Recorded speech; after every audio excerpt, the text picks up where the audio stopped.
ॐ शुक्लांभरधरं विष्णुं शशिवर्णं चतुर्भुजं प्रसन्नवदनं ध्यायेत् सर्वविघ्नोपशान्तये। ॐ सहना भवतु सहनौ भुनक्तु सह वीर्यं करभावहै तेजस्विनावधीतमस्तु मा विद्विषावहै। ॐ शान्तिः शान्तिः शान्तिः। अगजानन पद्मार्कं गजाननमहर्निशम् अनेकदन्तं भक्तानाम् एकदन्तमुपास्महे। श्रीमहागणपतये नमः। गुरवे सर्वलोकानां भिषजे भवरोगिणां निधये सर्वविद्यानां श्रीदक्षिणामूर्तये नमः। अस्मद्गुरुचरणारविन्दाभ्यां नमः। वसुदेवसुतं देवं कंसचाणूरमर्दनं देवकी परमानन्दं कृष्णं वन्दे जगद्गुरुं।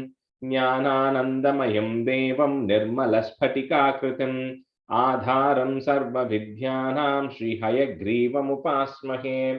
श्रीहयग्रीवमूर्तये नमः।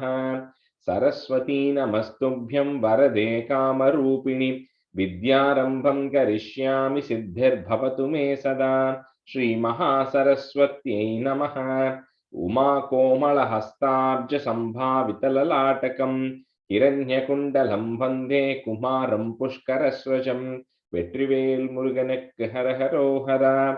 லோகவீரியம் மகாபூஜ்யம் சர்வரக்ஷாகரம் விபும் பார்வதி ஹிருதயானந்தம் சாஸ்தாரம் பிரணமாம்யஹம். சுவாமியே சரணமையப்பா. வாகர்த்தாபிவ சம்பிருக்தௌ வாகர்த்த பிரதிபத்தயே जगतः पितरौ वन्दे पार्वती परमेश्वरौ। श्री पार्वती परमेश्वराभ्यां नमः। कोमलं पूजयन् वेणुं श्यामलोऽयं कुमारकः वेदवेद्यं परब्रह्म तस्मै श्रीगुरवे नमः। अस्मद्गुरुचरणारविन्दाभ्यां नमः। श्रीकृष्ण गोविन्द हरे मुरारे श्रीनाथ नारायण वासुदेव। श्रीकृष्ण गोविन्द हरे मुरारे श्रीनाथ नारायण वासुदेव। श्रीकृष्ण गोविन्द हरे मुरारे श्रीनाथ नारायण वासुदेव। पीताम्बरं करविराजितचक्रशङ्ख कौमोदकी सरसिजं करुणासमुद्रं राधासहायम् अतिसुन्दरमन्दहासं वातालयेशम् अनिशं हृदि भावयामि। कृष्णो रक्षतु मां चराचरगुरुः कृष्णं नमस्ये सदा। कृष्णेनैव सुरक्षितोऽहमसकृत् कृष्णाय दत्तं मनः। कृष्णादेव समुद्भवो मम विभो कृष्णस्य दासोऽस्म्यहं। कृष्णे भक्तिरचञ्चलास्तु भगवन्। हे कृष्ण तुभ्यं नमः। श्री गुरुवायूरप्पा शरणं। नम्राणां सन्निधत्ते सततमपि पुरस्तैरणभ्यर्थितानपि अर्थान् कामानजस्रं वितरति परमानन्दसान्द्रां गतिं च। इत्थं निःशेषलभ्यो निरवधिकफलः पारिजातो हरे त्वं क्षुद्रं तं शक्रवाटी ध्रुममभिलषति व्यर्थमर्त्यव्रजोऽह्यं। श्रीगुरुवायूरप्पा शरणं। श्रीभट्टपादम् अनिशं हृदि भावयामि। वंशी विभूषितकरात् नवनीरदाभात् पीताम्बरात् अरुणबिम्बफलाधरोष्टात् पूर्णेन्दुसुन्दरमुखात् अरविन्दनेत्रात् कृष्णात् परं किमपि तत्त्वमहं न जाने। കൈരണ്ടും കൂപ്പി ഞാൻ വീണ്ടുമീറക്കുന്നു നീരജലോചന നിന്നോടായി. ഏതീനു മഞ്ഞനെ കുമ്പീടേണ്ടതോരു പ്രീതിയിൽ നീ എന്നെ പാലിക്കുന്നായി. കൃഷ്ണ ഹരേ ജയ കൃഷ്ണ ഹരേ ജയ കൃഷ്ണ ഹരേ ജയ കൃഷ്ണ ഹരേ. Good morning, welcome everybody. Hello Jayashree, welcome back after a long Thank you, day. Rajesh. 7 மணிக்கு ஆக்கிட்டே இப்படி அநியாயம். 7 is 8 for you, right? You should be happy, you know, like it's 8 o'clock for you. எனக்கு 7 AM தான். அப்படியா? Oh, I didn't realize it. Okay. I somehow thought you're on Eastern time. Okay. All right. So I think we did 16. So let me see. Shobha, Vasu, can you both do the 16 and 21? One of you can pick if you practice the other chapter as well. I'm not sure. So I can do 16. Okay. Shobha, you get 21 mudima le.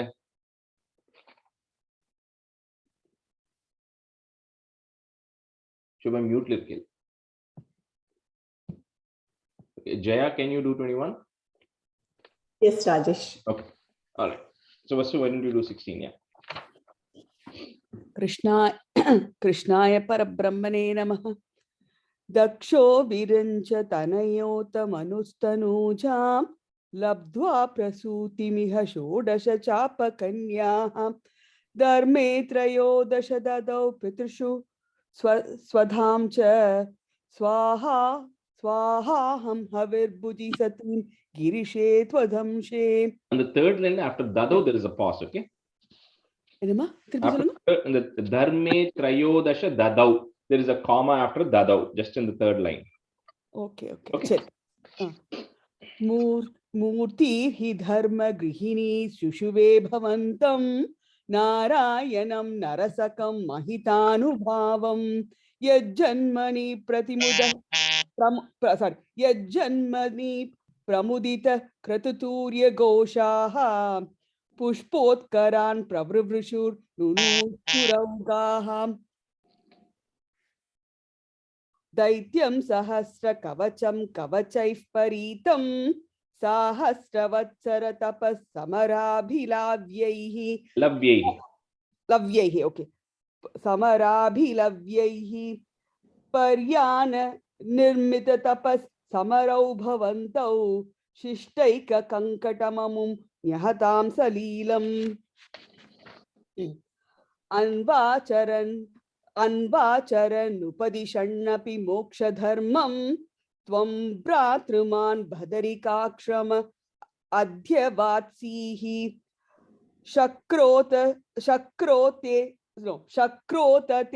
शमतपोबल निस्सहात्मा दिव्यांगना परिवृतं परिघायमारं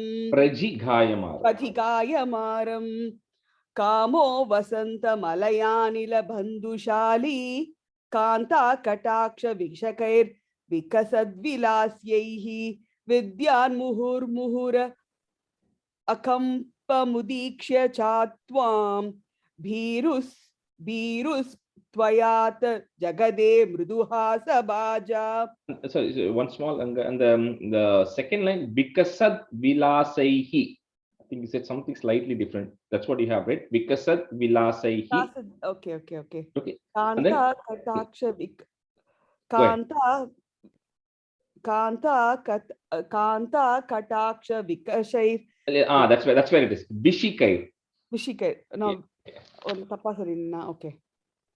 Kanta Kataksh Vishikair Vikasad Vilasaihi.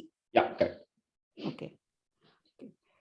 Vityala Mangaja Vasanta Suranganavo Manmana Santviha Dushadvamiti Pruvanaha Twan Vishvameyana Paritas Stuvatamataysham Pradashayas Swaparicharaka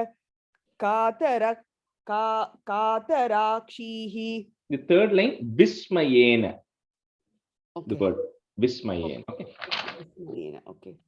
Sanmohanaya milita madanayaste twadasika parimilai kilamohamapuhu datam tvayacha jagruhus trapayaiva sarva swarvasi gharva shamanim punarurvashimtam. And that's a couple small thing. And the second line Parimalai. Parimalai. Second line. Twadasika Parimalai. Malai. I think you said Milai, and then third line is Dattam. I think Datam, just in third line beginning, Dattam. Then the Punar Urvashim, and the Punar Urvashim Tam. The last word, Swarvasi Garvashamanim Punar Urvashim Tam. Okay, Punar Urvasim. Okay. Yeah. All right. Okay, Punar Urvasim. Okay. Drishto Vashim Tava Katam cha Nisha no.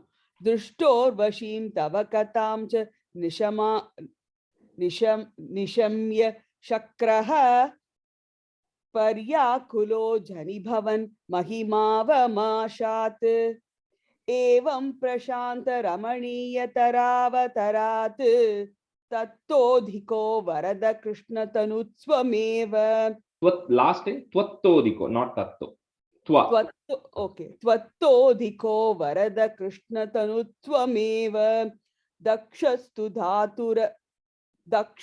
Dhatura Ratilala Nayo Rajondo Natya Dhritastvaicha Kashtamashanti Rasit Yena Vyarunda Sabavat Tanumeva Sarvam Yajjecha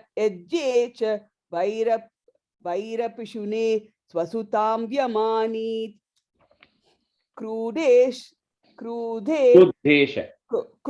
Krudesha Marditamakas Satukrishta Shisho Deva Prasadita Hara Data Labda Jiva Patpurita Kratuvara Punarapashantim Satvam Prashantikara Pahi Marutpuresham.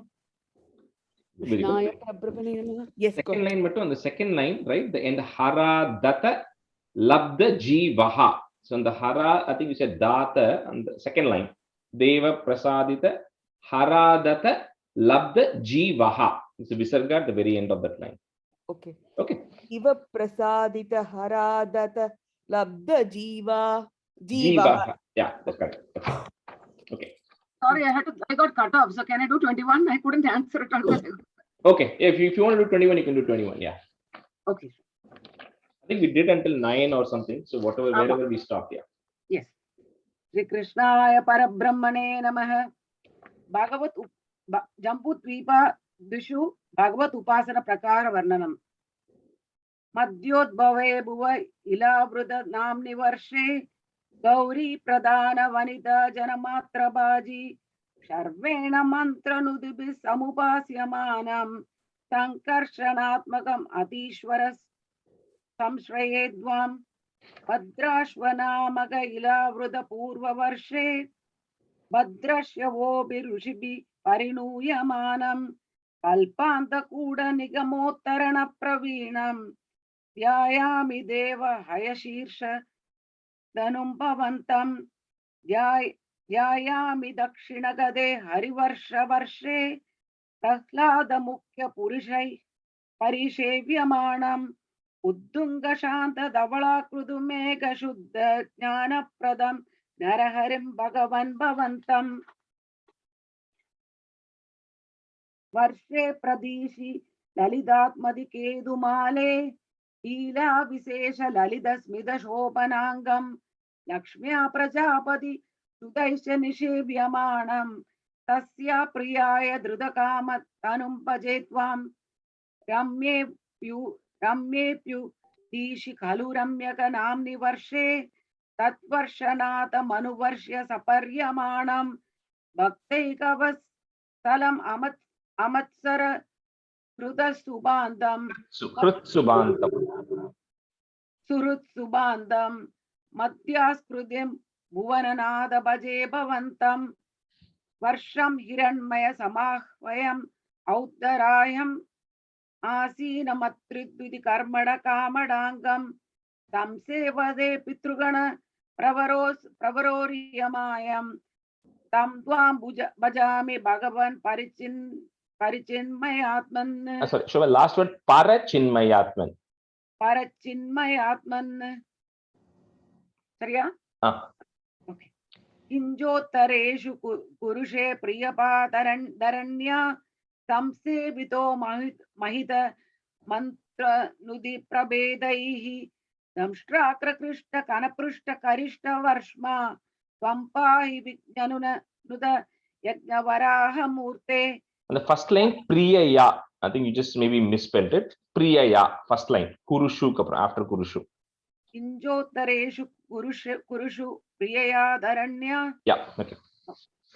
यां यां दिशं भजति किं पुरुषाख्य वर्षे संसेवितो हनुमता दृढभक्तिभाजा सीताभिराम परमाद्भुतरूपशाली रामात्मकः परिलसन् परिपाहि विष्णु श्रीनारदेन सह भारतखण्डमुख्यैः त्वं साङ्ख्ययोगनुदिभिः समुपास्यमानः आकल्पकालमिह साधु जनाभिरक्षि नारायणो नरसक परिपाहि भूमन्. श्री कृष्णाय परब्रह्मणे. Okay, so we'll get going with 10. So Jaya, you can be a student for 10, and Kalpana Garu, you can be a student if you're available. Then second half, Jayashree, you can be a student, and let's check. Anvani Garu, you can be a student. Okay, second half. Okay, so stanza 10. प्लाक्षेर करूपमयि शाल्मल इंदुरूपम द्वीपे भजन्ति कुशनामनि वह्निरूपम क्रौञ्चेम्बुरूपमत वायुमयं च शाके त्वां ब्रह्मरूपमयि पुष्करनाम्नि लोकाः. So the map, kind of review the map that I had sent last time. So in this case, now previously he was discussing all the areas around that Ilavrita Namni Varshe, around that Ilavrita. So now he's kind of expanding. So now he's saying in the region of Plaksha Dvipa, which if you kind of look at the map, it is kind of going into the Middle East area. So there people worship, you are worshipped in the form of a sun. So the Shalmala Indurupam in the form of a sun. And in the island called as Kusha, people worship you in the form of Vanni. Vanni means Agni, refers to Agni or fire in this case. Then in the region of Kraunchembu Rupa Mother, so in the region of the Krauncha Dvipa, which is kind of in the China area, right? So there you are worshipped in the form of water. Kraunchembu Rupa Mother, yeah, Ambu. Ambu means water because Ambarisha means coming from water. So Ambu is water. So in the Krauncha region, you are worshipped as water. And then in the Shakha region, which is, if you look at the thing, it is going up north of India and the area. So in that region, you are worshipped as in Vayumayam, in the form of a wind. And then in the region of Pushkara, so if you look at where Pushkara is going south into the Indonesia and all those islands in Australia. So in that area, people worship you in the form of Brahma. Again, you have to rewind this back to, like I said last time, when Bhagavatam was written, right? So this is going long time back. So in those regions, that's where people you're worshipped in that form. So to that form, I'm meditating or I'm praying here.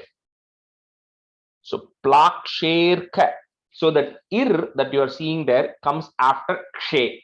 So Plaksherka Rupamayi Shalmala Indu Rupam, comma Dvipe Bhajanti Kushanamani Vanni Rupam Kraunchembhu Rupamata Vayumayam Cha Shake, comma Twam Brahma Rupamayi. Some books have Brahma Rupamapi is there. So you can, if you have it as Api, you change it to IE.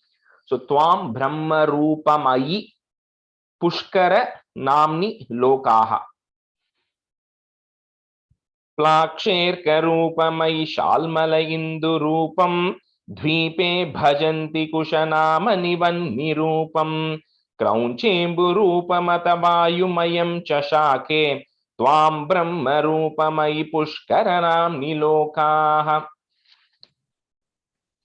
Plaksherkarupamayi Shalmala Indurupam Dvipe Bhajanti Kushanamani Vanhi Rupam Kraunchemburupamath Vayumayam Chashake Twam Brahma Rupamayi Pushkaranamni Lokaha.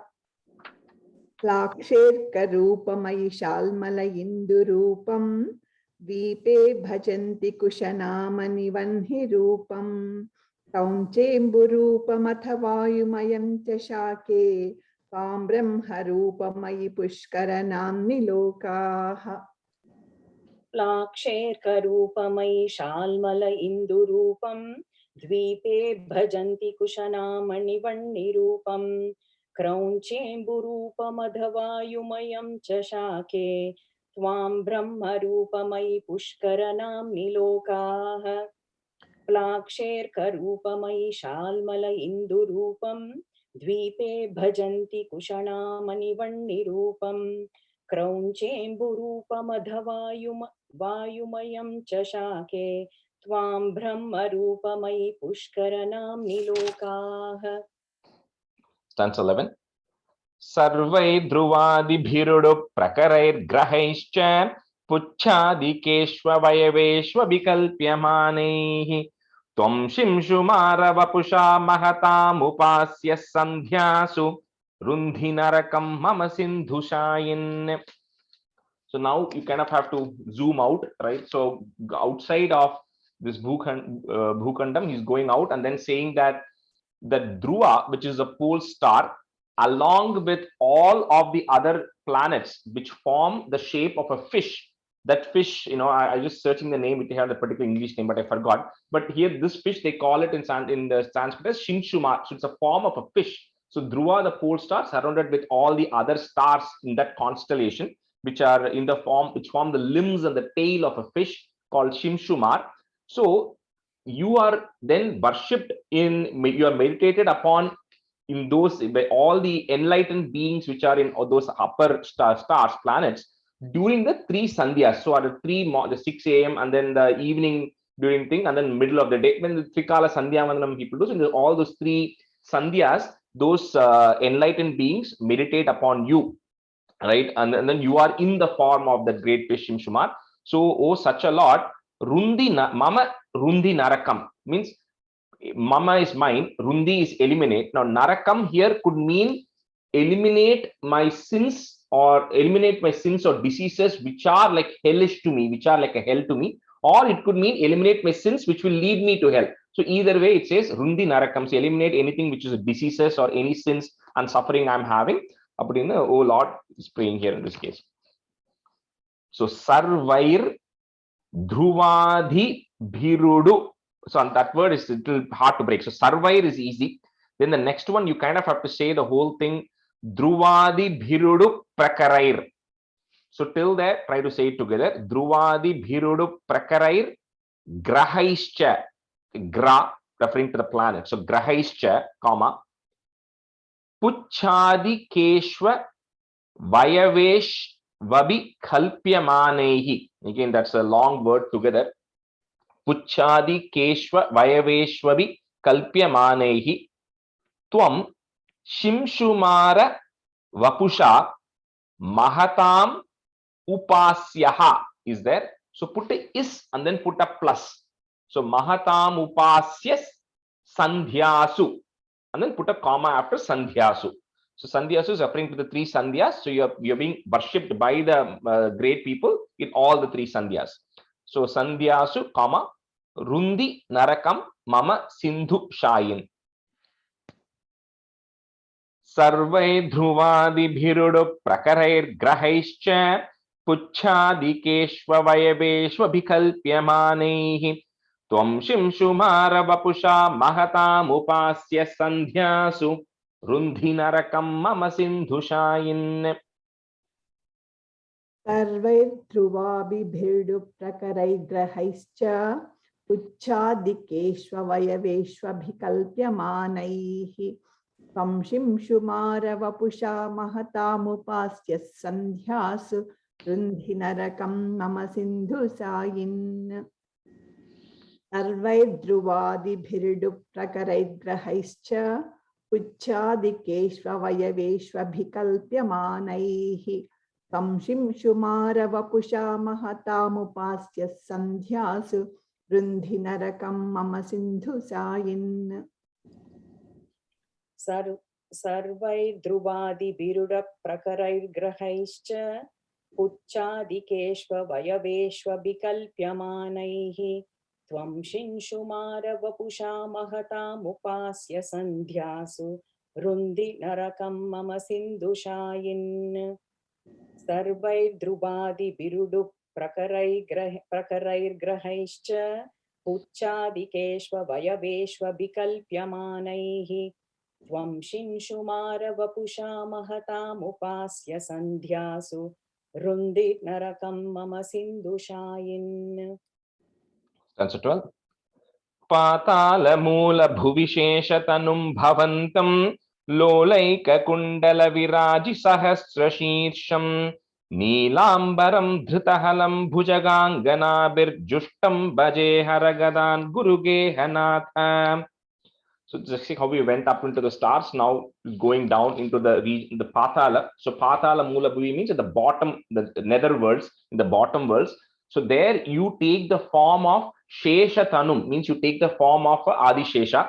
And in that Adi Shesha, you're taking the form and you now have, you have thousands heads and you are decorated and everything. And that's where you are actually worshipped by Bhujang Anganabihi. Bhujanga Anganabihi means the people who live in that region, all the Nagas and everybody who live in the underworld region, they worship you in the form of Adishesha. So that Guru Gehanatha, O Lord of Guruvayur, please eliminate all my ailments and sufferings. Patala Mula Bhuvi Shesha Tanum Bhavantam, comma, Lolaika Kundala Viraji Sahasra Shirsham Neelambharam Dhritahalam Bhujaghanga Nabhir. So after Nabi, put a plus. So we're going to say the two lines together. So Bhujaghanga Nabhir Jushtam Bhaje Haragadan Guru Geha Natha. So there should be ir on top of Jushtam. So you can say that with the Nabhir Jushtam Bhaje Haragadan. So because Adi Shesha is also, another Balarama's swan, so that's why he's saying, your Adi Shesha, but who is also wearing, Krishna is yellow color, right? And Balarama wears blue. So Neelambharam, that's why he's saying you're worshipped in the form of Balarama or Adi Shesha, who's wearing a blue color and in that region. Patala Mula Bhuvishesha Tanum Bhavantam Lolaika Kundala Viraji Sahasra Shirsham Neelambaram Dhritahalam Bhujaganganabhir Jushtam Bhaje Haragadan Guru Gehanatha. Patala Mula Bhuvishesha Tanum Bhavantam Lolaika Kundala Viraji Sahasra Shirsham Neelambaram Dhritahalam Bhujaganginabhir Jushtam Bhaje Haragadan Guru Gehanatha. Bhujaganga Nabhir. I think you said something slightly different there. Okay. Bhujaga Anga, the form, body of a snake. So Bhujaganga. Patala Mula Bhuvishesha Tanum Bhavantam Lolaika Kundala Viraji Sahasra Shirsham Neelambaram Dhritahalam Bhujaganganabhir Jushtam Bhaje Haragadan Guru Gehanatha. Patala Mula Bhuviseshatanum Bhavantam Lolaika Kundala Viraji Sahasra Shirsham Neelambaram Drutahalam Bhujagangana Birjushtam Bhaje Haragadan Guru Gehanatha. Natha Patala Mula Bhuviseshatanum Bhavantam Lolaika Kundala Viraji Sahasra Shirsham Neelambaram Drutahalam Bhujagangana Birjushtam Bhaje Haragadan Guru Gehanatha. Krishnaya Parabrahmane Namaha. Completes 21. So we'll move on to 28 and maybe a little bit of 29 today. So 28, 29, 27, 28, 29 are all connected. It's all associated with Kurma Avataram, right? So in 27, just to do a quick recap before we get into 28. So 27, the Devas had become weak, so they had gone to Narayana, Vishnu, and he said that you need to go get the help of Asuras to then get the nectar out. So they first go, and then we saw how in 27, and Vishnu and Narayana came at multiple points in time. One, because they could not lift the Mandara mountain, so he had to come in Garuda, lift the Mandara mountain. Then he had to put it there, and then Mandara mountain was in sinking down, so he then had to take Kurma Avataram to come and to protect the base, right? And then we saw how the Vasuki snake was then emitting poison as part of the churning, so he protected the Devas and all that. And then the Devas and Asuras got tired, and then he took over the Vishnu itself took over the churning. So all of that was happening in 27. So 28 is a couple of things is happening, right? So in 28 is things start coming out of this churning. So the main thing that is happening here is Lakshmi Swayamvaram is happening here. So Lakshmi Devi herself is coming out for at this point, and then Lakshmi Devi is getting married to Narayana in this chapter. That's number one.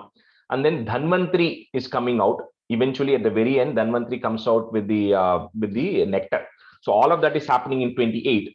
And then in 29 is what happens once this nectar comes out, right? So that's where the Asuras, Devas then get into a fight and everything. And then the Mohini Avataram is happening. So that we'll see when we come to 29. So 28. I think this will be the similar tune. I think the small chapters, 28 and 29 are really small chapters. So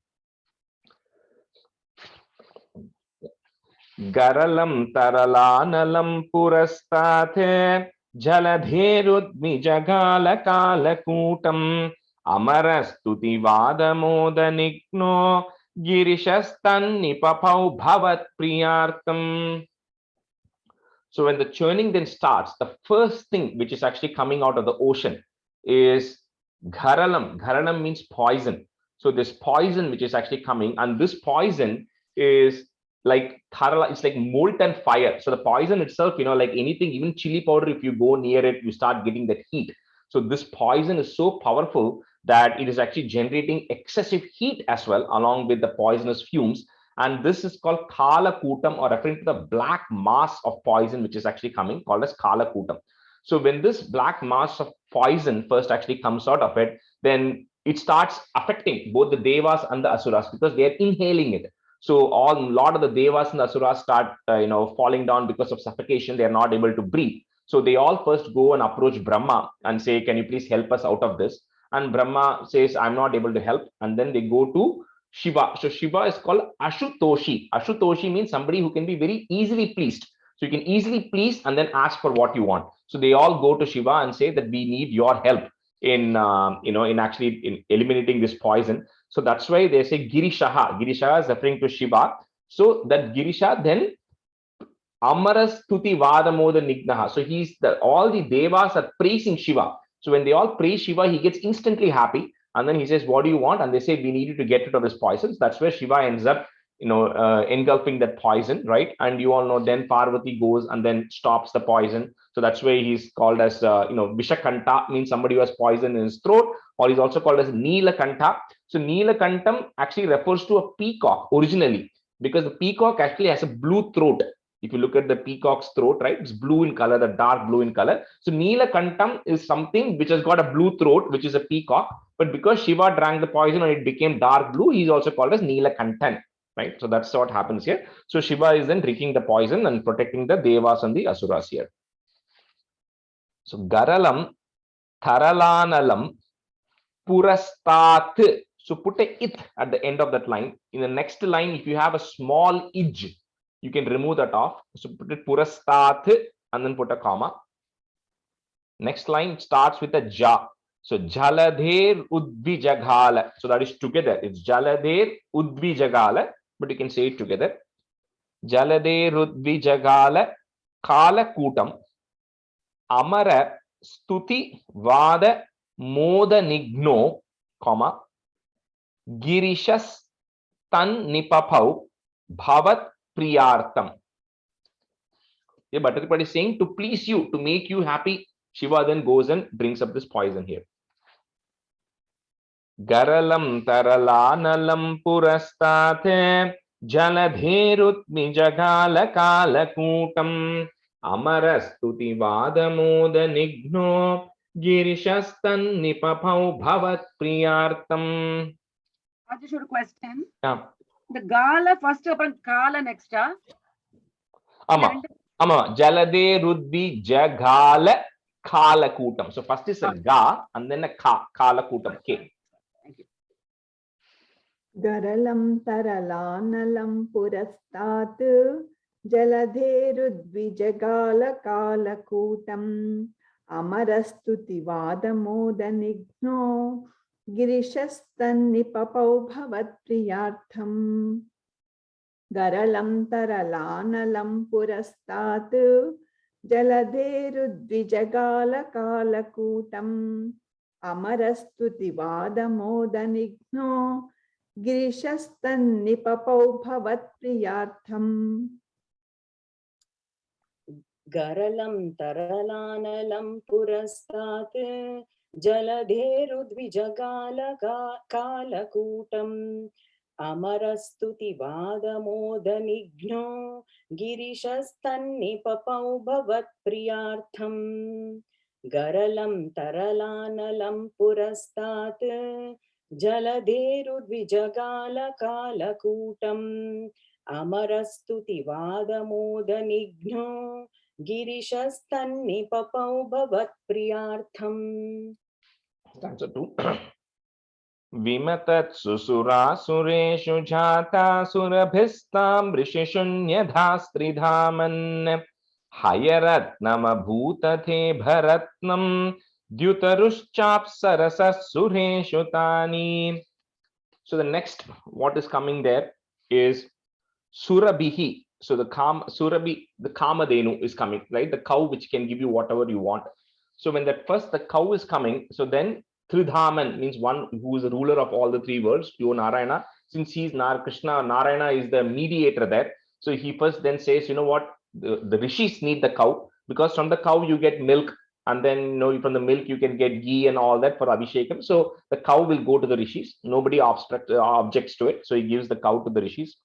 Next, from that comes Haya Ratnam. Haya means horse, Haya Griva. So Haya is horse, Ratnam means a jewel. So the jewel of a horse, which is the highest of horse, so it's called Uchchai Shrava. So Jaya, it comes in one place in Devi Mahatmyam, because when I was teaching Devi Mahatmyam, somebody asked me what is Uchchai Shrava, then I told them this stanza. So, but I forgot now where it comes. But next time when you remember the word Uchchai Shrava in Devi Mahatmyam. Fifth chapter, Uchchai Shrava, like in fifth chapter where they say all the finest things in the world should belong to Shumbha Nishumba. Yeah. So that's why maybe the Uchchai Shrava, that word comes there, because I remember it coming there and I had referenced it for somebody else. So anyway, so this jewel of a horse, Uchchai Shrava, is actually emerging there. And then also the next is the Airavata elephant comes up, and then the Kalpaka Vriksha comes, and all the Apsaras are coming. So that's why it says Cha Apsaraha. So all the Apsaras, everybody is coming. So when all of these comes, then Vishnu then gives it to the Devas, and the Asuras are not objecting because they have their eye on the prize, which is the nectar which they are waiting for. So when Krishna Narayana then gives all this to the Devas. So Bimatatsu Surasureshu Jata, and then put a plus. Surabhis Tam Rishishu. It's Tam plus Rishishu. That becomes Tam Rishishu. Nyadhas Tridhaman. So the first two lines are together. Haya Ratnam Abhutatebha. If you want to break it, but you can say it together. Haya Ratnam Abhutatebha Ratnam, comma, Dyutarush Chapsarasaha is there. Put a is to join. Chapsarasas Sureshu Tani. Vimatat susura sureshu jata surabhistam rishishunnyadhastridhaman hayaratnam abhutate bharatnam dyutarushchapsarasas sureshu tani. Challenging, I think. I'll try.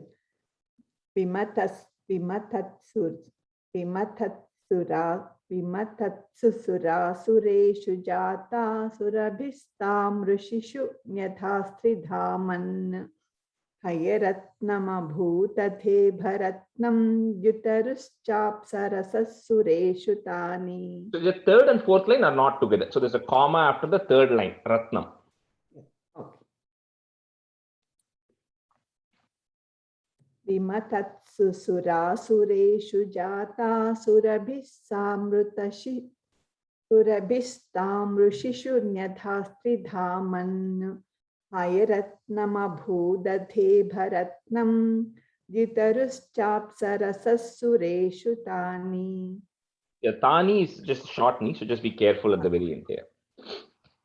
विमतत्सु सुरासुरेषु जातासुरभिस्तां वृषिषु यथा स्त्रिदामन् हयरत्नमभूदथे भरत्नं द्युतरुश्चापरसस्सुरेषु तानि.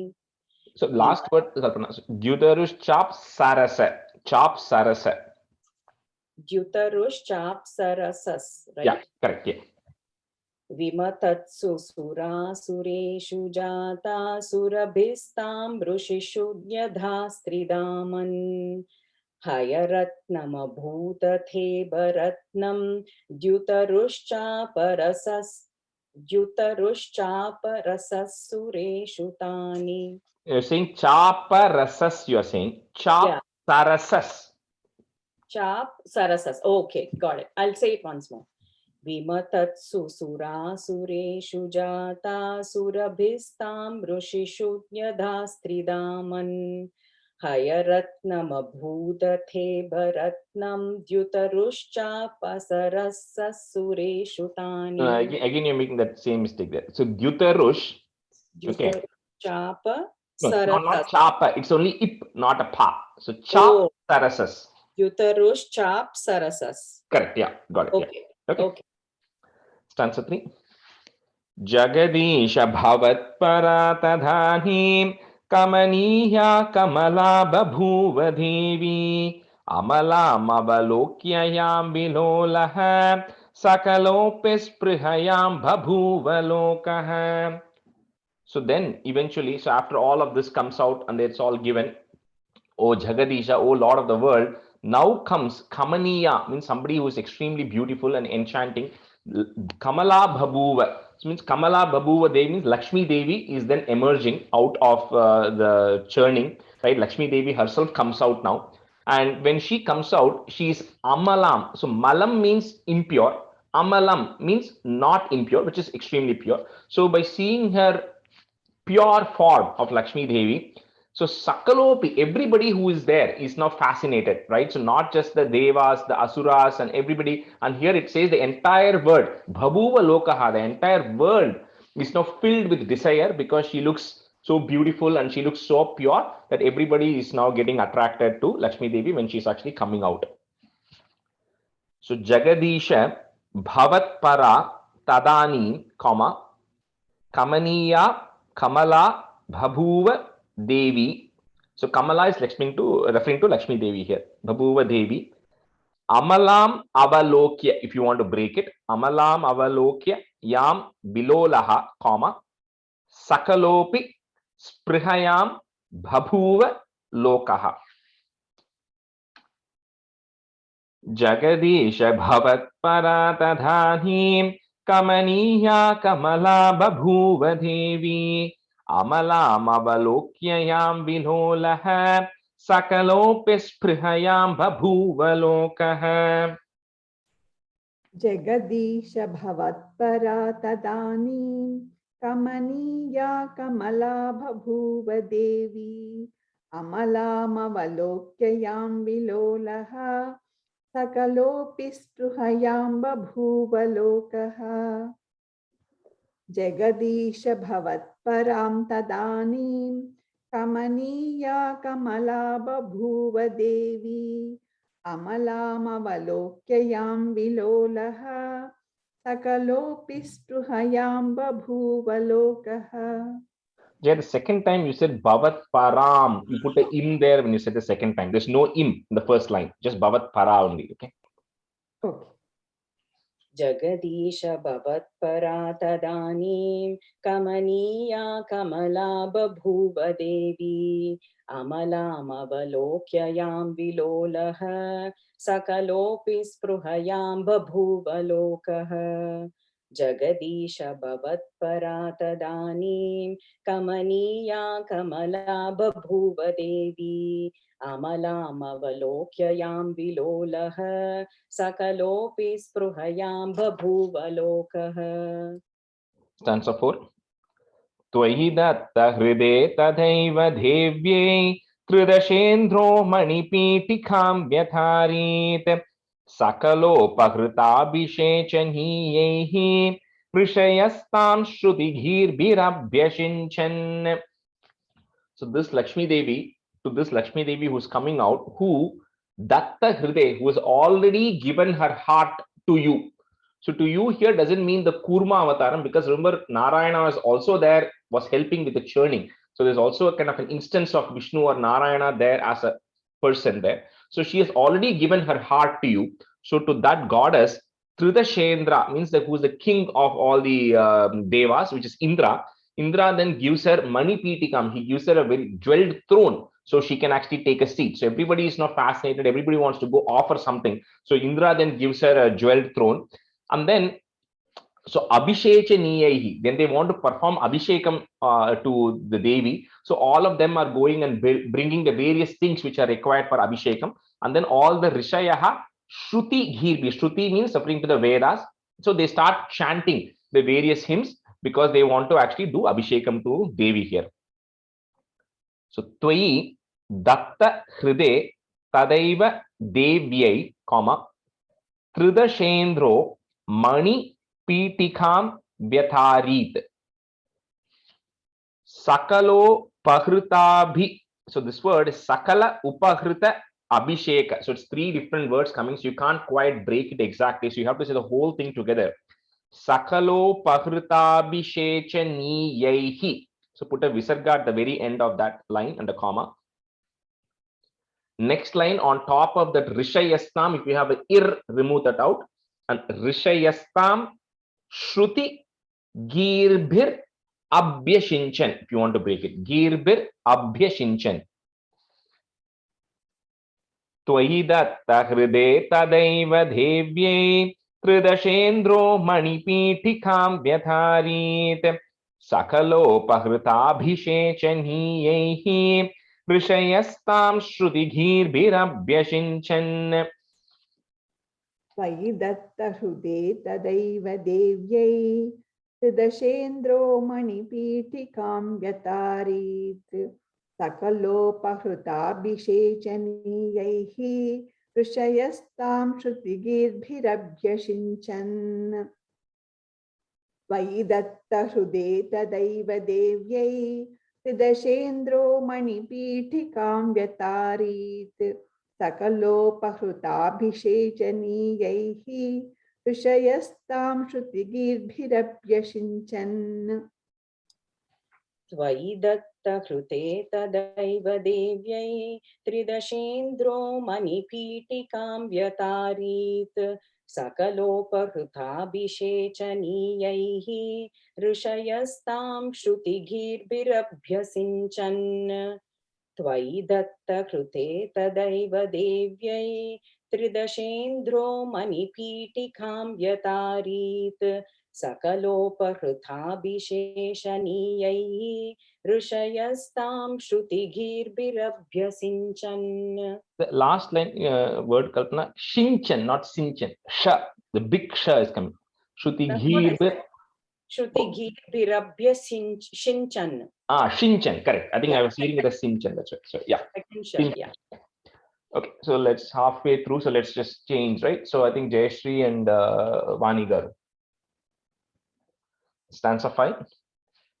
Abhisheka jalanupati mugdhattvadapangairavabhushitangavallim Manikundala pita chelahara pramukaistama maradhayon vabhushan. So now the gods, so Amaraha means referring to all the gods and the devas. So they want to now Anvabhushan, they want to adorn her further, they want to give more things to her. So they start giving Mani Kundalam, means the gem. Mani Kundala Pita means gem studded earrings. So they start giving her earrings which are studded with gems. Pita Chelahara is referring to the yellow robes. So they're giving her yellow silk robes and necklaces and lot of ornaments and everything to decorate Devi. So the gods are actually giving her all that. And then, as like you saw in the previous one, the rishis, as they're chanting, so Abhisheka Jalam, they are putting Abhisheka water, they're offering Abhishek, doing Abhishekam to the Devi with water. So although she's covered with all of these things, she's covered with the Abhisheka water, she's covered with all the jewels and everything that the Devas and everybody is given. Here Bhattacharya says, what she's really covered with is the looks that you were giving to her, which were falling on her. So your looks was the one which was actually covering her entire body, and not the Abhisheka water or all the jewels and everything that the Devas were actually giving. So Abhisheka Jalanupati. So that word is together. Jalanupati Mugdha, and then put a plus. Tvada Pangairava Bhushitanga Vallim. So that is the entire, that is very hard to break it. Tvada Pangair Ava Bhushitanga Vallim. Valli is referring to creeper. So that's what it refers to. So a body which is like a creeper, it's really filled with, covered by your looks. Mani, Kundala, Pita, Chela, Hara, and then put a plus again. Pramukhais, Tam Amaradayon, if you want to break it. So Pramukhais, Tam Amaradayon Bhushan. So again, say that whole line together. So in the line, you can't quite break it that easily. Abhishek Jalanupati Mugdhatvarabhangairava Bhushitangavallnim Manikundala Pita Chelahara Pramukaistamamaradayonva Bhushan.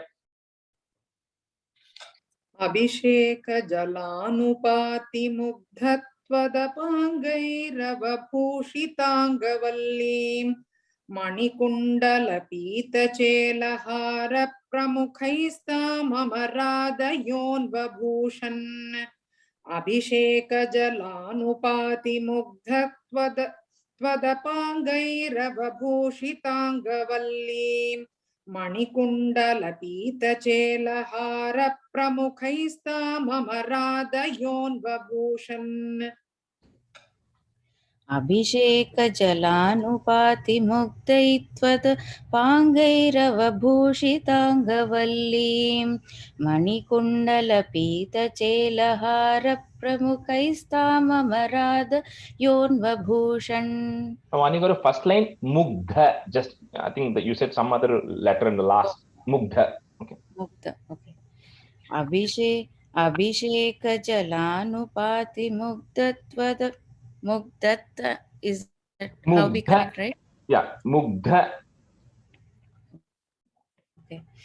Abhishek Jalanupati Mugdhatvad Pangairava Vallim Manikundala Pita Chelahara Pramukhaistam Amaradiyon Vabhushan. Stanza 6. Varanasrajamata Bhringanadham Dhadati sa Kucha Kumbha Mandayana Padashinjita Manjunu Puratvam Kalitavrila Vilasa Masa Sadham. So now the biggest question gets asked is, who is Lakshmi Devi going to marry, or because she's also come out of the ocean, or who's going to get her? So they then give her a garland and say, like, Swayamvaram, you go choose whoever you want. So then Lakshmi Devi then starts with the Varanasrajam. Varanasrajam means the wedding garland. So she's now walking with the wedding garland. And Bhattacharya, being a poet, also just says that the flowers of the garland are so fresh that all the bees are humming as she's actually walking with the garland flowers. And she's also being, Lakshmi Devi, she's very shy at this point because she has to go pick. So she's now walking around there, and she's actually walking very slowly in a gait which is actually showing shyness. And she's also exhibiting some signs of shyness as she's going around with the wedding garland, looking around, right? And as she's walking, Manju Nupura, the anklets that she's actually wearing, is making a very beautiful sound as she's walking slowly towards who she wants to marry. So Varana Srajamatha, Atha double tha is there. Srajamatha Bringa Nadam, comma Dhadati Sa Kucha Kumbha Manda Yana Pada Shinjita Manju Nupura Tuam, comma Kalita vrila vilasam asasada. If you want to break it, vilasam asasada. Varanasrajamata bhringanadam dhadati sa kucha kumbha mandayana padashinjita manjunu puratvam kalita vrila vilasamasasada. वर्णस्रजमात भृङ्गनादां ददति सा कुचकुम्भमन्दयाना पदशिञ्जितमञ्जुनूपुरा त्वां कलितव्रीलविलासमाससाद वर्णस्रजमात भृङ्गनादां ददति सा कुचकुम्भमन्दयाना पदशिञ्जितमञ्जुनूपुरा त्वां कलितव्रीलविलासमाससाद वरणस्रजमातभृङ्गनादां ददति सा कुचकुम्भमन्दयाना पदसिञ्जितमञ्जुनूपुरा त्वां कलितव्रीलविलासमाससाद वर्णास्रजमातभृङ्गनादां ददति सा कुचकुम्भमन्दयाना पदसिञ्जितमञ्जुनूपुरा त्वां कलितव्रीलविलासमाससाद. Stanza 7. Girishadruhinadi sarvadevan gunabhajopya vimukta doshaleshan avamrishya sadaiva sarvaramhye nihita tvayanayapi divyamala. So here Bhattacharya is just saying very quickly in 2 lines, saying that, you know, she could not find anybody who was completely flawless or who did not have any issues or any negative aspects of it.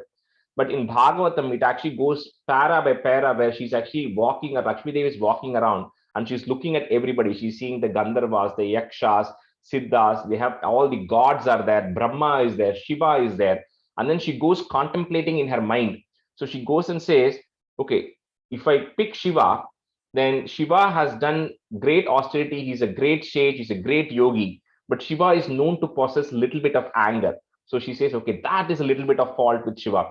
Then she goes with Indra and says, okay, Indra is a great personality. He's got a lot of strength. He's got a lot of wealth, but he's got lusty or material desires. Indra has got. Then somebody could have had, could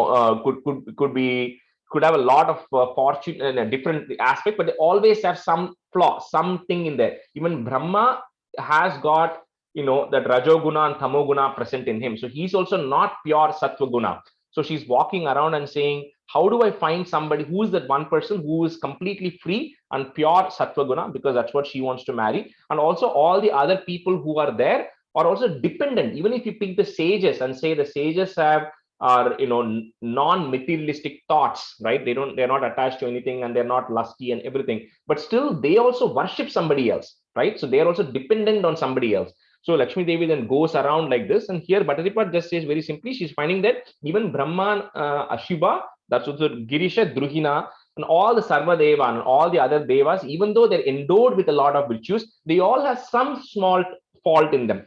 Dosha Leshan, just a little bit of fault is still, dosham is there in them. So, but only you who is, who is completely perfect, Sarva Ramya, you're perfect in every single way. So because of that, Divya Mala, the divine garland, Lakshmi Devi comes and puts it on you, O Krishna, or in this case Vishnu, Narayana, whatever you want to call. She puts the garland on you.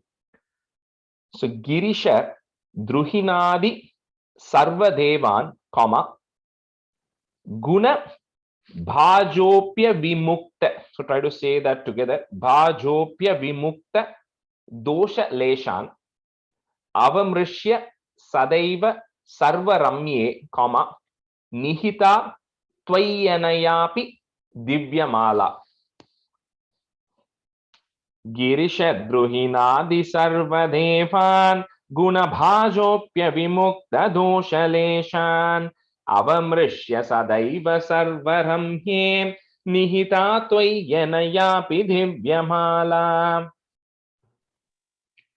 गिरिशद्रुहिणादि सर्वदेवान् गुणभाजोऽप्यविमुक्तदोषलेशान् अवमृश्य सदैव सर्वरम्ये निहिता त्वय्यनयापि दिव्यमाला गिरिशद्रुहिणादि सर्वदेवान् गुणभाजोऽप्यविमुक्तदोषलेशान् अवमृश्य सदैव सर्वरम्ये निहिता त्वय्यनयापि दिव्यमाला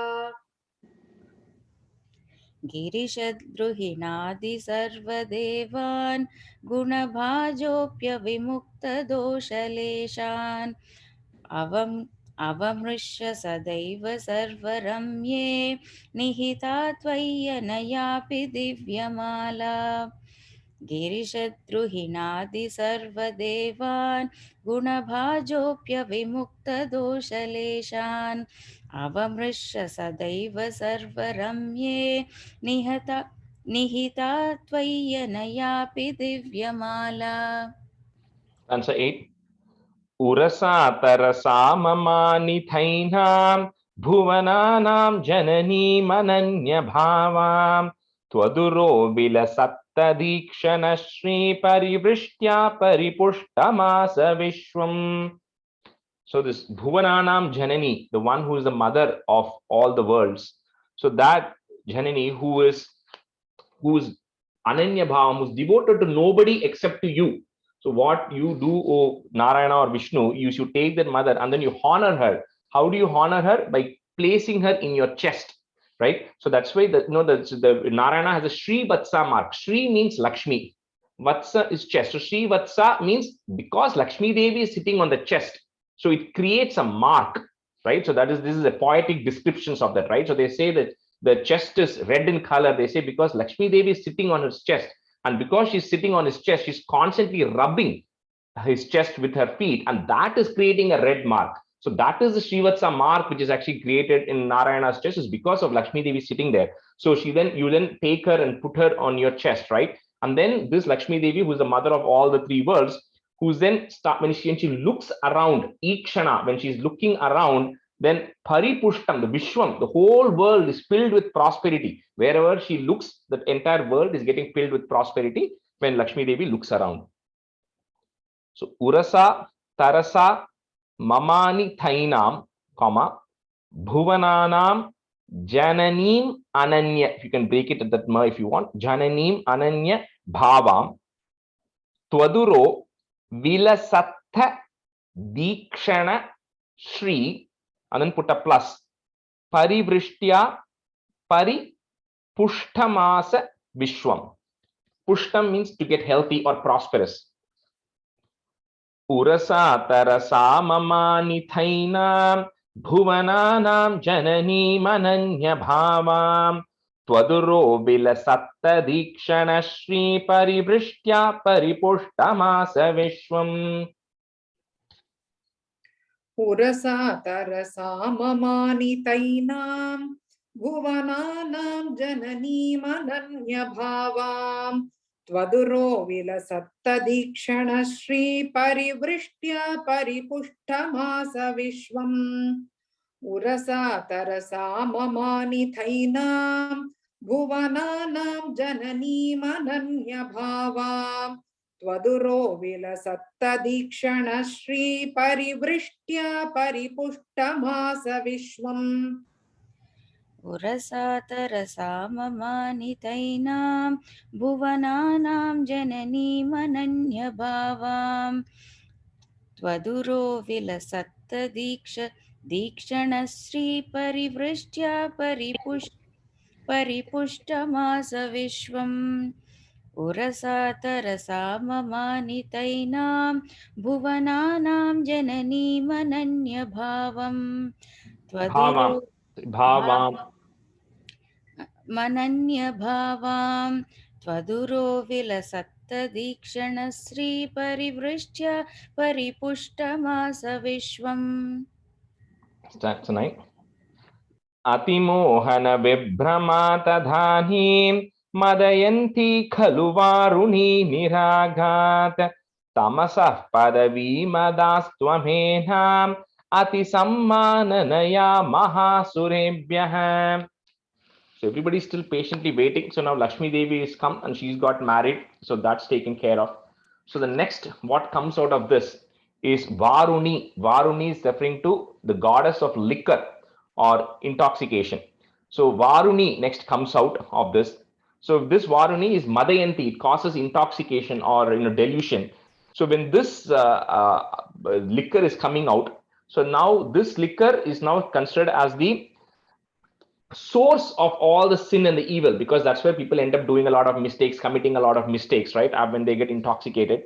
So now what Vishnu or Narayana decides to do is ati sammananaya. Somebody has to take it, right? So if you go and give it to somebody, then they will say, no, I don't want it. So ati sammananaya, with great respect, now Vishnu Narayana then goes to Maha Asurebhyaha, to the mighty Asuras, and then he says with great honor, saying, I think this belongs to you. I think you all are the right party, owners for this thing, right? அப்படின்னு சொல்லிட்டு the Narayana then goes and gives it with great respect to the great Asuras. So they then end up getting the liquor. Ati mohana vibhrama tadanim, comma, madayanti khalu varuni niragat tamasaha, is there, put a if, tamasah padavim adhas, if you want to break it at dhamma, padavim adhas Tvamenam, put a im at the end of that line. Tvamenam and then a comma, im and a comma. Next line, mati becomes ati. So ati sammananaya mahasurebhyaha. Maha asurebhyaha, when it becomes combined, it becomes mahasurebhyaha. Ati mohana vibhrama tadhanim madayanti khalu varuni niragat tamasah padavimadaastvamenam ati sammananaya mahasurebhyah. अतिमोहन विभ्रमातधानीं मदयन्ति खलु वारुणी निरागात् तमसः पदवीमदास्त्वमेनाम् अतिसम्माननया महासुरेभ्यः.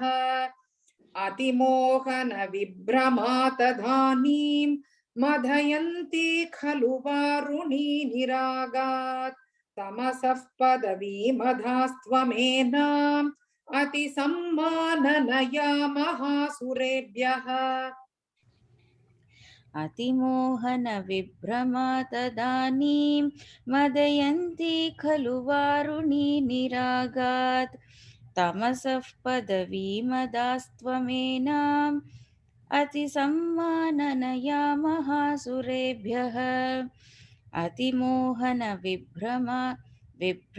विभ्रमातदानीं मदयन्ति खलु वारुणी निरागात् तमसः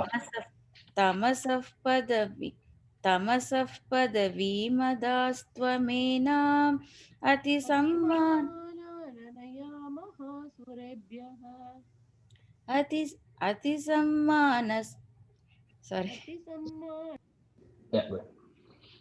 अतिसम्माननया महासुरेभ्यः.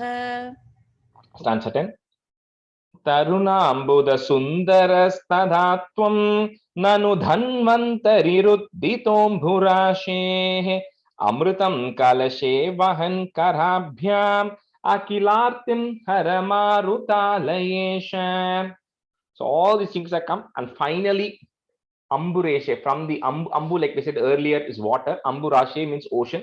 So from the ocean, Tada Tvam Nanu. So but everybody is saying you yourself came. So you came, O Krishna, but then you came in the form of like Ambuda Sundar, like dark rain clouds, again, in the dark complexion, you come out in the form of Dhanvantari. Dhanvantari Uttitaha. You come out in the form of Dhanvantari. And when you come in the form of Dhanvantari, you're also carrying with you Amritam Kalashe. You're carrying this pot of nectar, right? You are bringing it up as you're coming up with you in Karabhyam, in your two hands. So Dhanvantari is also coming out now with the nectar, which is what everybody has been waiting for. So Akilartim Hara Marutalayesha. O Lord of Guruvayur, please eradicate all my ailments. Tarunam Bhuda Sundaras Tada tvam, comma, nanu dhanvantarir uttito. So, but you can't quite, don't worry about breaking it that way. Dhanvantarir uttitom bhurashe. So that say that whole word together. Dhanvantarir uttitom bhurashe. Amrutam kalashe vahan karabhyam. Put a im at the end. Karabhyam, comma. Next line, makhilartim becomes akhilartim hara marutala yesha. Taruna ambuda sundarastadhatvam nanu dhanvantarirutthitom bhurashe amrutam kalashe vahan karabhyam akilartim hara marutala yesha. तरुणाम्बुदसुन्दरस्तधात्वं ननु धन्वन्तरिरुत्थितोऽम्बुराशे अमृतं कलशे वहन् कराभ्याम् अखिलार्तिं हरमारुतालयेश. The second line amburashe. This is a visarga at the end of the second line. तरुणाम्बुदसुन्दरस्तधात्वं ननु धन्वन्तरिरुत्थितोऽम्बुराशेः अमृतं कलशे वहन् कराभ्याम् अखिलार्तिं हरमारुतालयेश. तरुणाम्बुदसुन्दरस्तदात्वं ननु धन्वन्तरिरुत्थितोऽम्बुराशेः अमृतं कलशे वहन् कराभ्याम् अखिलार्तिं हरमारुतालयेश. तरुणाम्बुदसुन्दरस्तदात्वं ननु धन्वन्तरिरुत्थितोऽम्बुरेशेः पुराशेः अमृतं कलशे वहन् कराभ्याम् अखिलार्तिं हरमारुतालयेश. Shri Krishnaya Parabrahmane Namaha. So it completes 28. Like it said, it's a pretty small chapter. So we'll continue on to 29, maybe do a few stanzas today. So stanza 1. Udgachyatastavarad amrutam haratsu daiteshu tana sharanan anuniya devan sadyastiro dhadita deva bhavat prabhavat udyat swayutya kalahaditija babhuvuhu. So this chapter primarily is around the incarnation as Mohini, right? So the Mohini itself comes from the root word moh. Moh means kind of, disillusion, right?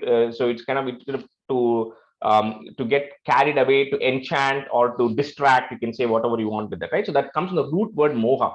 So this so Mohini is nothing but a female incarnation of Vishnu. Of course, God doesn't have any gender, but he comes in the form of a female, right? And there are a couple of things which happen during the Mohini avataram, right? One primary purpose is to there's a fight that's going to happen, and to kind of create that fight and everything. The second thing that happens is Bhasmasura is also killed by Mohini. So this Bhasmasura, is an asura who had this power where anyone whose head he touches, that person gets burnt to ashes. So then Mohini had to then come and distract him and then dance with him, and then she ends up keeping her hand on herself, and Bhasmasura dies. But that's not covered in Narayaniyam or anything, but that's another thing where Mohini is involved. In the third place where Mohini is involved, which is not mentioned here, but they go halfway through, is the union of Shiva and Mohini, which creates Dharma Shastra. But they kind of go there, but they don't quite go to the point of saying Shasta is born. It doesn't get into that story, Ayyappa story, it doesn't get into that story at all. So those are the primary, kind of context behind this, right? So here what happens is, so Udgachaha, so when you, O Lord, is now coming up, right? Karat Amritam, with your hand, you're bringing the Dhanma, as in the form of Dhanvantri, when you're bringing in the nectar. So immediately at that point, the Asuras decide, this is what we've been waiting for, right? And there's no more waiting. So the Haratsu, so they go immediately, they run and they snatch this nectar away from your hands. So when that happens, the Devas are just standing there, not knowing what to do. So Asharanan, they are completely helpless because they know they cannot fight against the Asuras, and the Asuras have now suddenly taken the nectar. And so the Devas are standing there perplexed what to do. So at that time, you, O Lord, you disappear, right, in the form of Narayana who was there. So you disappear at that point. And then what happens is when the Asuras take this nectar, between the Asuras, Ditija, they start quarreling amongst themselves as to who gets the ownership of the nectar and who gets how much of the nectar. So they start quarreling amongst themselves in a group right now. So Udgacha tas tava karad amritam haratsu, comma, Daityeshu. The next word you can break it into 3 parts if you want. Tan asharanan anuniya. If you want to break it, Tan asharanan anuniya devan sadyas tiro dhadhita deva bhavat prabhavat. Put it at the end of that line and a comma. Bhavat prabhavat, comma. Next line, the du that you have becomes a u. Udyat swa yutya kalaha ditija bhabhuvuhu.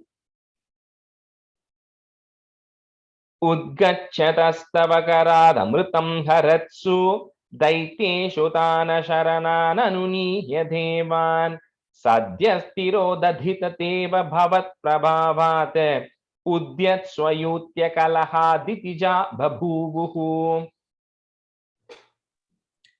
Udgachat. The first one, the udgach. Udgachatas tava.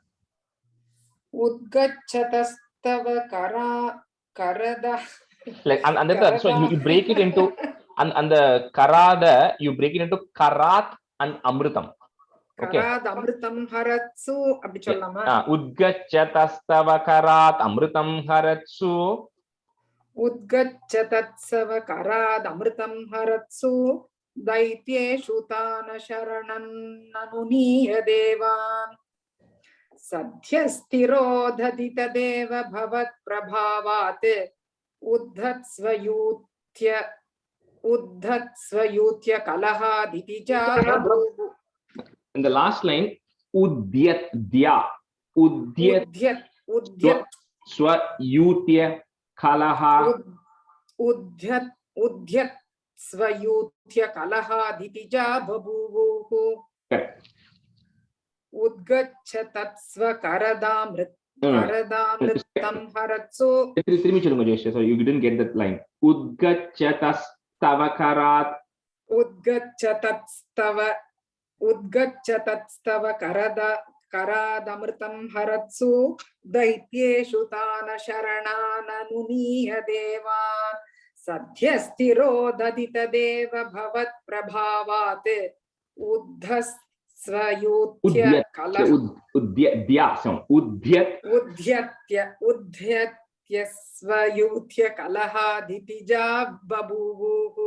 You're putting no. You put an extra ya there. So you are saying udyatya. You are saying so it's udyat swayutya.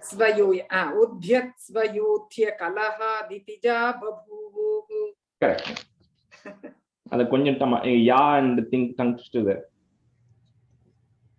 Udgacchatatsava karadamritam haratsu Daityeshu tan asharanan anuniya devan sadyastiro dadhita deva bhavat prabhavat udyatsvayutya kalaha ditija babhuvuhu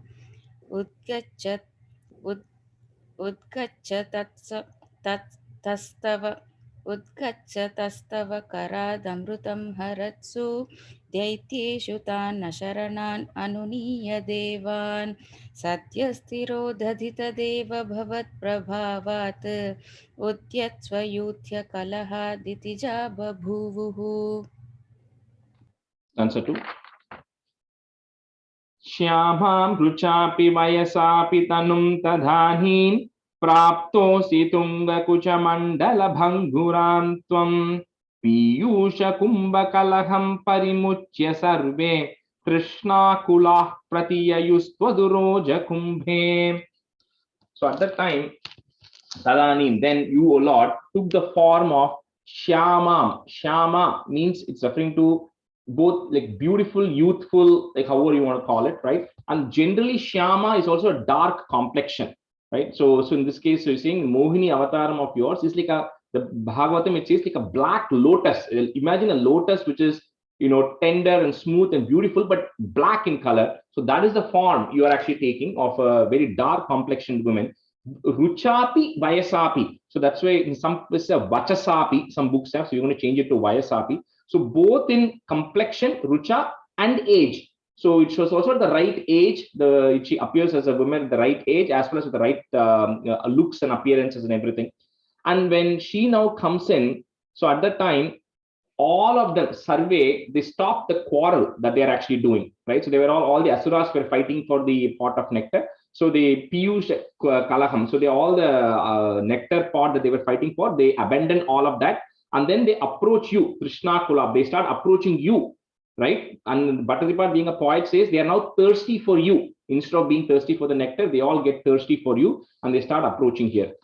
And remember again here that Bhattacharya is always talking in first person, right? So he's saying Bhanguram Tvam. He's saying you are coming in the form of this Mohini, and all the asuras start approaching you. So Shyamam Ruchapi Vayasapi. So if you have Vachasapi, some books have Vachasapi, you change it to Vayasapi. Tanum Tadanim, comma, Praptosi Tunga Kucha Mandala Bhanguram Tvam. Piyusha Kumbha Kalaham Parimuchya Sarve, comma, Trishna Kulaha. Is there? Put a if. Trishna Kulah Pratiyayus Twaduroja Kumbhe. Shyamam Ruchapi Vayasapi Tanum Tadhanim Praptosi Tunga Kucha Mandala Bhanguram Tvam. Piyusha Kumbha Kalaham Parimuchya Sarve. Krishna Kulah Pratiyayus Twaduroja Kumbhe. Shyamam ruchapi vayasapi tanum tadani praptosi tunga kucha mandala bhanguram tvam piyusha kumbha kalaham parimuchya sarve trishna kula pratiyayus tvaduroja kumbhe. Shyamam ruchapi vayasapi tanum tadani Praptosi tunga kucha mandala bhanguram tvam piyusha kumbha kalaham parimuchya sarve trishna kula pratiyayus tvaduroja kumbhe. Shyamam ruchapi vayasapi tanum tadanim praptosi tunga kucha mandala bhangurat ram tvam piyusha kumbha kalaham Parimuchya sarve trishna kulaf pratiyayustvadurojar kumbhe. Shyamam ruchapi vayasapi tanum tadanim praptosi tunga kucha mandala bhangurat ram tvam piyusha kumbha kalaham parimuchya sarve trishna kulaf pratiyayustvaduroja kumbhe. We'll do one more stanza and we'll stop. Katvam mrigakshi vibhajasva sudami mamiti arudharaga vivashana biya chatomun vishwasyate maikatam kulathasmi dhaityaha ityalapannapi suvishwasita natanihi. So now when Mohini is there, so all of this asuras go approach her and say, Katvam mrigakshi. Mriga means animal or deer. Akshi means eye. So who are you who has eyes like a deer? And then they go and say that, you know, we all are one family. First of all, we all are asuras and we are all brothers. And even the devas, we are all like one family coming from the same Kashyapa as the father. But somehow we all have been fighting with each other right now. And even now we are quarreling because we have one problem. We have this nectar. And then we all are in an argument with that. Now, you now seem to be somebody of very high standards. You seem to be somebody who is in a position of power. And we feel that you are the right person to be able to distribute this nectar to us. Appadina, the asuras then go and approach Mohini. And so at that time, And the Mohini, so immediately if somebody says, okay, let me go do it, then people will start getting suspicious. So but your Lord is telling them, you're saying, Katam Vishwasati, how can you trust me? First of all, you don't know who I am, number one. And two, Kulatasmi, I am not like a virtuous woman. I'm a very invirtuous woman, and I'm not the kind of person that you all should be talking to. But still, you are coming and approaching me, and how can I now be the person who can distribute this nectar to all of you asuras and the devas? He's like first rejecting, saying, I don't think I am the right person in that. But then the asuras again, they get convinced. They say, no, you are the right person. And somehow by this, you convince them that you are the person to distribute the nectar here.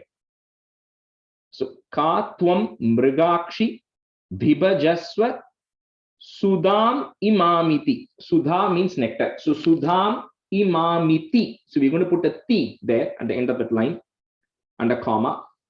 Sudam imamiti, comma. Next line, we have thya. Thyarudha.